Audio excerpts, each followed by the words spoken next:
क्या दोस्तों आपका ग्रो बैलेंस में कोई एरर आ रहा है, यानी ग्रो एप्लीकेशन पर जब आप एंट्री करते हो, यानी ग्रो एप्लीकेशन को जब आप ओपन करते हो उसके बाद म्यूचुअल फंड में ऐसा एरर आ रहा है कि as per regulation Groww balance is not allowed for mutual fund purchasing and redeem transaction.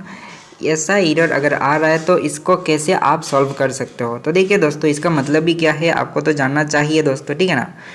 तो यहाँ पर बेसिकली ग्रो में क्या है कि ग्रो का जो पोल अकाउंट होता है, तो अगर आपको पोल अकाउंट क्या है वो नहीं पता है, तो जैसे कि कहते हैं कि बैंक अकाउंट जो होता है वहाँ पर आपका बैलेंस होता है। तो कभी कभार क्या होता है, हम बैंक से पैसा ग्रो में ऐड करते हैं तो वहाँ पर जो अमाउंट दिखाया जाता है, जैसे कि ग्रो में मेरा 500 रुपीज़ है, 10,000 रुपीज़ है, वह एक जगह में ऑप्शन है वहाँ पर दिखाई जाता है। तो वो जो बैलेंस दिखाई देता है उसको उसका एक अकाउंट होता है, ठीक है। तो उसको कहा जाता है ग्रो वॉलेट, या तो कह सकते हो कि पोल अकाउंट, ठीक है। तो पोल अकाउंट जो है ग्रो का, तो उसके ऊपर रेस्ट्रिक्शन लगवा दिया है सेबी ने कि जितना भी आज से फ्यूचर में ट्रांजेक्शन होगा जुलाई मंथ का 1 तारीख से, सारा ट्रांजेक्शन बैंक के थ्रू होगा म्यूचुअल फंड का, ठीक है। आप शेयर को खरीद सकते हो, बेच सकते हो, ऑप्शन ट्रेडिंग कर सकते हो, आईपीओ में पैसा लगा सकते हो, सब कुछ कर सकते हो, सिवाय बैंक का जो म्यूचुअल फंड का है वो नहीं कर सकते ट्रांजेक्शन, ठीक है। तो यहाँ पर कहा गया है व्हाट आर पोल अकाउंट। तो पोल अकाउंट क्या है वो बेसिकली हमने बता दिया आपको कि पोल अकाउंट क्या होता है। ग्रो का वॉलेट बैलेंस का जो अकाउंट होता है उसको पोल अकाउंट कहा जाता है, ना कि डीमेट अकाउंट, ठीक है। तो यहाँ पर देख सकते हो कि व्हाट चेंज फॉर यू, तो क्या चेंज हुआ है, यानी स्टार्टिंग जुलाई मंथ का 1 तारीख से होगा। और दोस्तों balance will be restricted for mutual fund transaction like one time investment, redemption and SIP, यानी 3 चीज़ में रेस्ट्रिक्शन लगवा दिया है। यानी कहा जाए दोस्तों, तो देखिए मैं डायरेक्टली आपको बता देना चाहूँगा। One time investment, amount available in grow balance not be used for purchasing mutual fund, you can use UPI और नेट बैंकिंग टू पे at the time and place order. इसका मतलब है दोस्तों कि अगर आपको म्यूचुअल फंड में वन टाइम इन्वेस्टमेंट करना है तो वो पैसा कहाँ से कटेगा, आपका वन टाइम इन्वेस्टमेंट का वो डायरेक्ट बैंक से कटेगा। अगर आपको वन टाइम इन्वेस्टमेंट करना है तो UPI के थ्रू या तो नेट बैंकिंग के थ्रू कर सकते हो।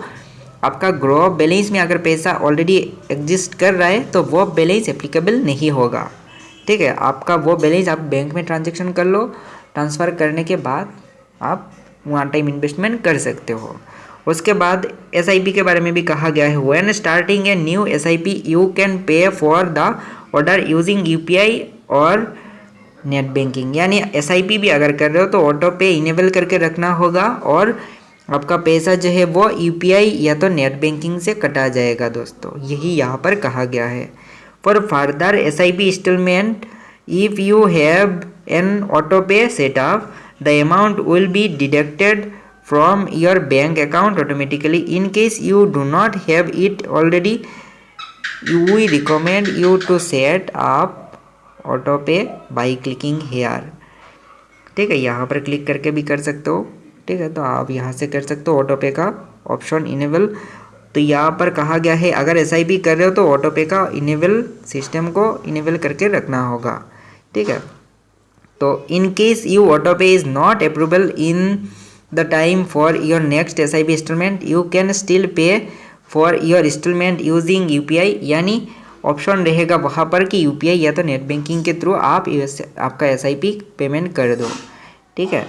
तो आई होप आपको पता चल गया कि क्या है। और अगर आप पैसा रिडीम करते हो यानी म्यूचुअल फंड से पैसा निकालते हो तो वो पैसा ग्रो बैलेंस में नहीं ऐड होगा, वो डायरेक्ट आपका बैंक में ट्रांसफ़र हो जाएगा दोस्तों, ठीक है।